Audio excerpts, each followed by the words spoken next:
Shut up! I just wanted to say hi to Shut up. Face the wall. Turn around. Turn around.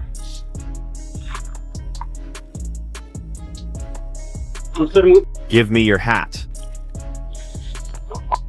Yeah. And you weren't really sparring. You were fighting. We were fighting all the time. And just guys getting dropped all the time. And that was just the kind of gym that I was in.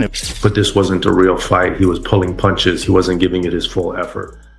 Joe Rogan's reaction to the rumors swirling around Jake Paul's alleged arrest over supposedly scripting boxing matches has been nothing short of intense. And he's not holding anything back. Rogan issued a stern, no-nonsense warning, emphasizing that no career milestone, no matter how lucrative, prestigious, or tempting, should ever come at the cost of your actual life. This isn't some abstract concept. We're talking about real, tangible danger inside the boxing ring, where one wrong decision can have irreversible consequences. He has repeatedly hammered home the point that the risks in combat sports are brutally real and must never be dismissed or underestimated, no matter how confident you feel. According to multiple reports circulating within the combat sports community, Rogan believes with absolute conviction that Paul needs to seriously reevaluate his choices and the direction he's heading before he even steps back into the ring. The harsh reality is that chasing fame or money through high-risk fights, especially ones that might be manipulated or scripted, is simply not worth the potentially life-altering or life-ending consequences. Rogan stressed that when you put yourself in situations where danger is real, your ability to think clearly, react appropriately, and control the outcome of events can be compromised entirely, leaving you vulnerable in ways that could impact your life forever. He doubled down on the message with raw intensity, warning that boxing is an inherently dangerous sport, and continuing down a reckless path could lead to severe, permanent consequences that no one can just undo. On top of the physical danger, he also issued a stark legal warning. Participating in illegal activities or scripted fights could open a fighter up to serious legal repercussions, not just reputational damage, but consequences that could derail an entire career. Rogan's point is crystal clear. Life is real, the punches are real, and the damage is real. And when something goes catastrophically wrong in that ring, there is no reset button. And you can't think, you can't do things, you don't know what the fuck you're doing in life. It's like literally everything is the quality of your ability to think. And I knew that I was putting that. Now the story takes a critical turn because Nick Issa stepped forward to provide an official and unambiguous clarification. Neither Jake Paul nor anyone on his team engaged in any form of wrongdoing, nor did they attempt to rig or manipulate the fight in any way, shape, or form. This statement directly addresses the widespread rumors and conspiracy theories that have been exploding across social media platforms, suggesting that the bout with Anthony Joshua was somehow scripted or predetermined. Nick Issa called these claims completely false and without any merit, emphasizing that they are nothing more than speculation. According to his detailed statement, the online accusations had become absolutely astonishing, with some posts going viral, including one claiming there was a secret agreement in place preventing Joshua from knocking out Paul. Nick Issa made it very clear that these claims are entirely baseless. He explained that Joshua fought authentically and decisively throughout every single round, fully disregarding any alleged arrangements pushed by conspiracy theorists. He stressed with absolute conviction that Jake trained intensely, gave everything he had, and took real, tangible risks the entire time he faced a legitimate, world-class opponent in the ring. Nick Issa also highlighted that legal action is being actively pursued against specific individuals who have been spreading these false narratives across social media, underscoring the seriousness of the situation. For him, getting this clarification out to the public was absolutely crucial to protect the hard-earned reputations of both Jake and his entire team. His statement makes it crystal clear to fans, critics, and skeptics alike that the fight was fully legitimate, entirely unscripted, and that any suggestion of a predetermined outcome is completely unfounded. There was no manipulation, no secret deals, and no staged moments. The competition in that ring was genuine, high stakes, and fought with real consequences. Nick Issa's message leaves no room for doubt. These rumors are purely speculative and rooted in conspiracy thinking, and the reality is that both fighters competed authentically, with Jake putting everything on the line in a legitimate contest against one of the best heavyweights in the world. I've seen the script, rigged, this, that, and the other. Do you think now, at the very least, that talk goes away? Broke his jaw, went in there against Anthony Joshua. At the very least, do you think that you guys can move on from that? Like, that won't follow you? No, I don't. I actually, our lawyers are actively going after a number of people. One who claims to be a lawyer himself online. I don't remember the name or the handle, but it was something that had like 200,000 likes. And basically this post said there was an agreement for AJ not to knock out Jake, but AJ disregarded the agreement and decided to not get his payday, but knock out Jake Paul. So it's pretty astonishing what people say. Your dear friend Lou DiBella, saw him put up a bunch of ridiculous things and even said, Nikisa, go ahead and sue me. But this wasn't a real fight. He was pulling punches. He wasn't giving it his full effort. And so for the people, again, just to clear this up, because I asked Eddie this question, I'll ask you the exact same question. Once and for all, was there any sort of arrangement as far as it should go this many rounds? Because that's the one that I've heard. Oh, Anthony agreed to 3 rounds, 4 rounds. Can you tell us in black and white if there were any talks of any kind between the network, the promotion, the fighter? There has never once in Jake Paul's career been any talk of that sort, of anything to do with the fight being anything but a real fight that has exactly the same situation as any professional fight. And that's exactly the same thing here for the Anthony Joshua fight. It's just beyond mind-blowing that people would think that. Anthony Joshua was on record saying that if he didn't finish him in the first round, that would be disappointing, that it would be a failure. The narrative changed as we got closer to fight night and obviously post-fight, and I understand why, but they were pretty adamant it would take max. So building on that foundation, Eddie, it's important to really unpack what Joe Rogan has directly communicated to Jake Paul, because this isn't just a casual warning, it's a full-throttle, no-nonsense admonition that carries real weight. Rogan has been incredibly clear and emphatic, telling Jake in no uncertain terms not to take any reckless actions like this again. He has strongly urged him to step back and seriously reconsider taking on these high-risk boxing matches, ones that put him directly in harm's way with genuine physical danger. And he isn't speaking hypothetically. Rogan is stressing, with a level of intensity that leaves no room for misinterpretation, that no career milestone, no matter how impressive it might look on paper or how lucrative it appears financially, is worth risking your actual life. This is about the reality of combat sports and the undeniable fact that the dangers in the ring are both immediate and long-lasting. We're talking about serious injuries like traumatic brain injuries, permanent physical damage, broken bones, and in the worst-case scenarios, outcomes that could be fatal.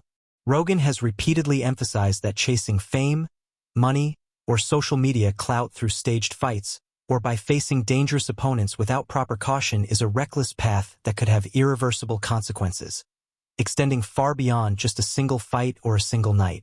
He's driving home the point that these aren't abstract risks or exaggerated what-ifs. These are tangible, life-altering realities that fighters face every time they step into the ring. The core of Rogan's message is this: safety and personal responsibility are non-negotiable, and they must always come first for any fighter, no matter how famous they are or how many followers they have online. Celebrity status, social media fame, or public perception cannot and should not override the fundamental need to protect your own body and your own life.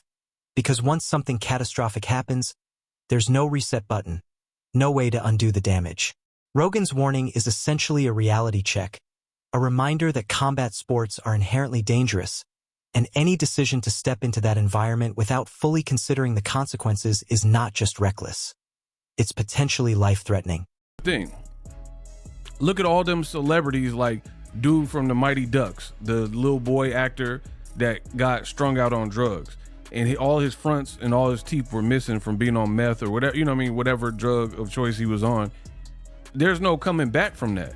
The people who like dissipate their teeth through drug usage, you don't get like a second set. So if I'm not mistaken, the dude from Mighty Ducks, somebody like he's been clean and they gave him a makeover and he has like pretty much fake teeth. So yeah, the teeth are gonna be cooked.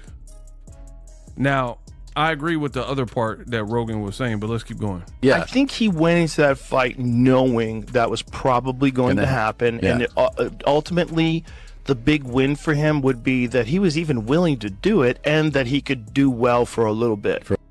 Yeah, and I've already expressed my thoughts on this. I'm not giving no props for a person who says I am a real deal boxer because I went and get smashed and got my jaw broken, but I lasted longer than Ngannou.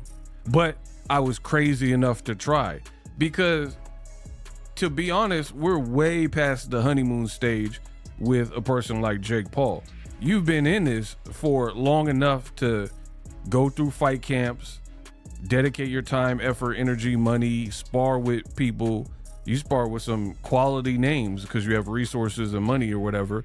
So we're well past that, to the point where you just get credit for stepping in. You maybe got credit your first fight or whatever, first couple of fights, for coming from your background and, you know, stepping in and fighting, but we're well past that. You have a box rec. You were being ranked by sanctioning bodies in boxing, so. That would be fantastic. Matthew Stern, on the other hand, offered a deeply thoughtful and detailed analysis of the Anthony Joshua versus Jake Paul fight, taking the time to break down the incredible planning and strategic thinking behind every calculated move in the ring.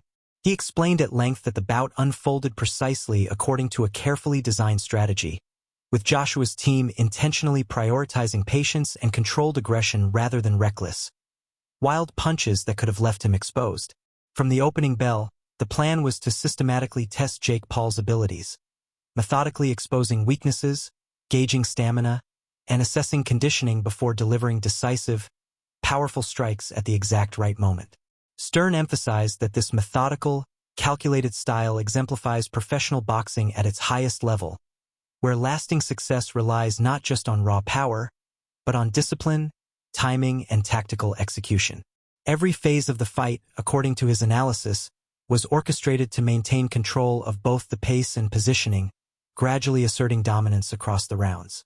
Stern highlighted how strategic thinking, game planning, and ring intelligence often outweigh brute strength in determining a fight's outcome. In his expert assessment, this approach didn't just secure a tactical victory. It beautifully illustrated boxing as an art form, a careful, intelligent contest where measured execution and calculated decisions define champions and clearly separate seasoned, experienced fighters from relative novices still learning the craft. He said before the fight, I'm going to break him down and then I'm going to knock him out. And that's exactly what he did. I thought it'd be all over within 3 rounds. But, you know, when I got in the ring after, because I was shouting, just, you know, anywhere, armed. I got in, he went, what are you rushing me for? And I was like, oh, sorry. So, but like, obviously he knows what he's doing, and actually now quite pleased that we got the rounds, to be honest. Yeah, I saw you said that. Really random, I was on Twitter and I saw Jake Paul's mum said she wants to get in the ring and punch you. She said she doesn't like the smug look on your face. She is promoting her book, so I'm not sure if she wants, you know. But did you see that? What did you think of that? No, I was very sad, because I couldn't have been nicer and more respectful of Jake and what he's done. And I think Logan's amazing. I think he's an incredible athlete. And I shook Jake Paul's dad's hand in the ring, you know. And if I would have seen Mum, I would have said, all right. But I think over the years, we've obviously had our beef, and she probably don't like me anyway.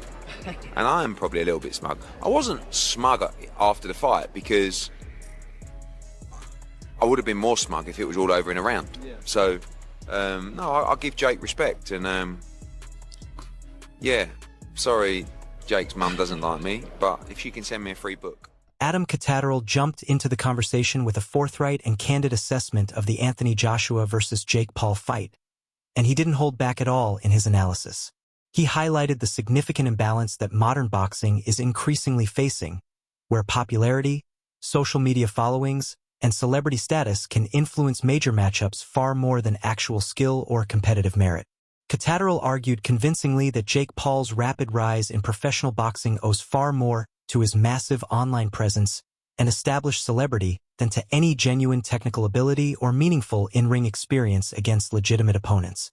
According to Catterall's detailed breakdown, even while Anthony Joshua was deliberately restraining his full strength and holding back his most devastating combinations, he still demonstrated remarkable control, perfect timing, and surgical precision throughout the fight, landing punches that caused real damage and underscored the vast gulf in class between the two fighters.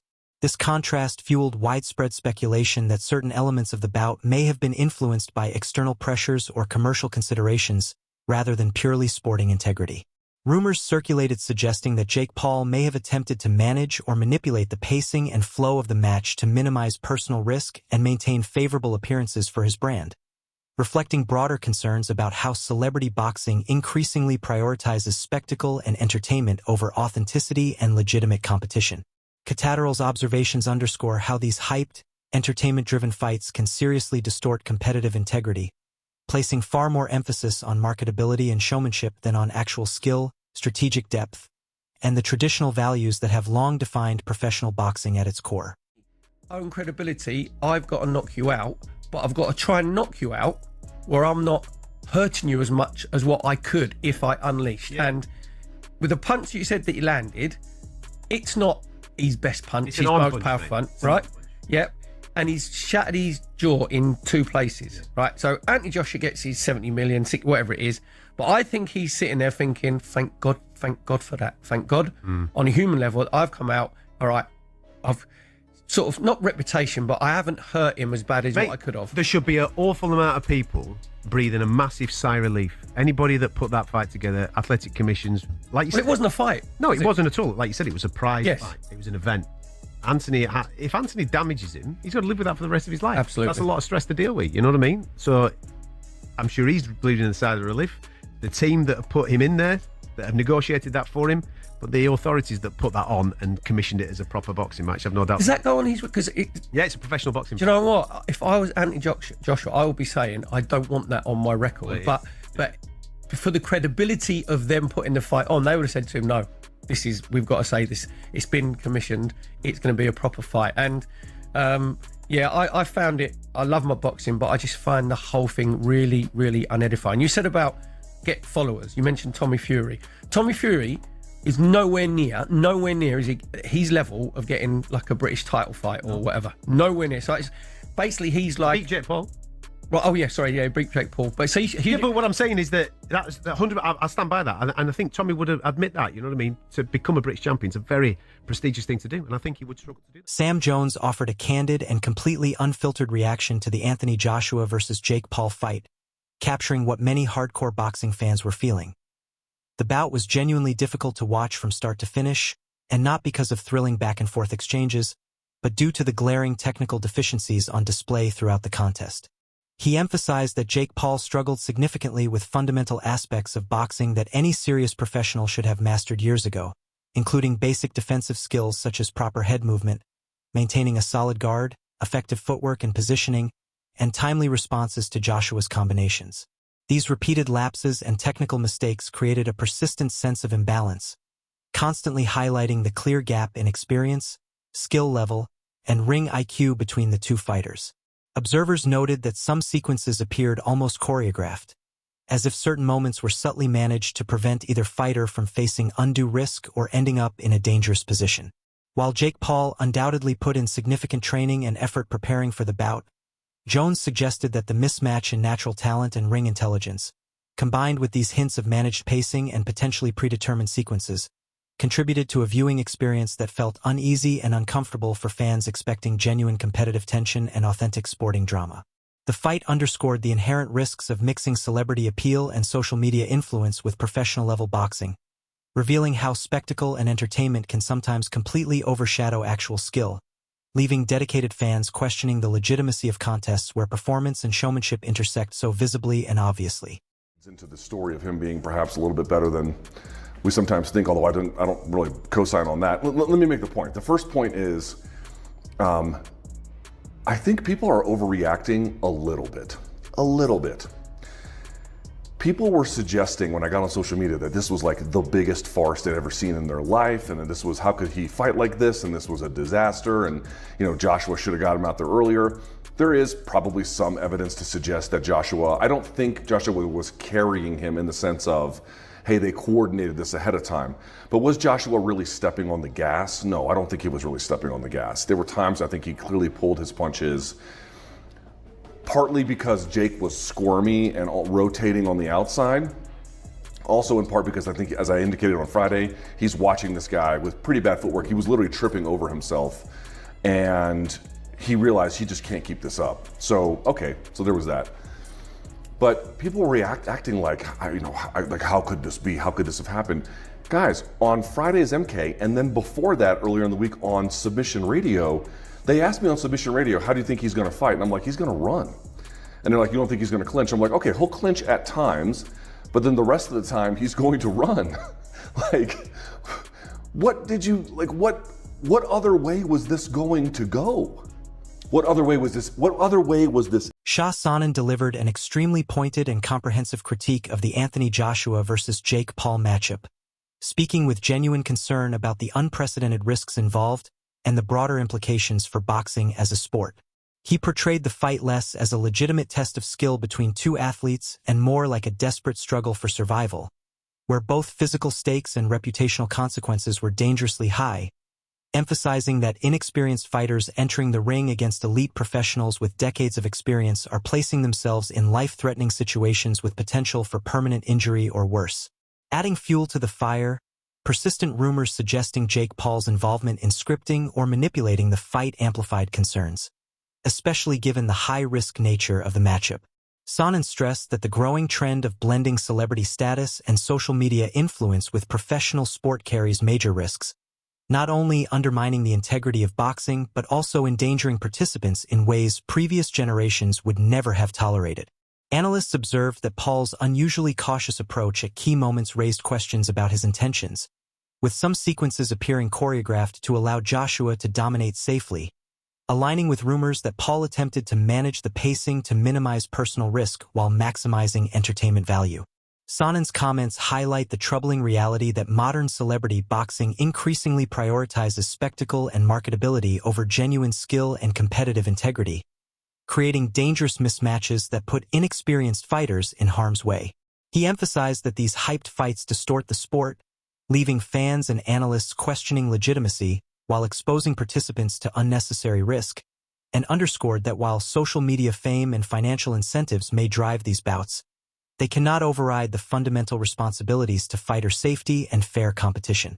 In conclusion, Sonnen's critique serves as a stark warning that boxing is inherently dangerous, that celebrity influence complicates safety and ethics, and that matches like this, where spectacle and sport intersect, carry consequences that extend far beyond the immediate outcome, affecting the credibility of the sport and the well-being of those inside the ring, making it clear that ongoing discussions and scrutiny around such contests will continue to evolve as fans and experts analyze every angle.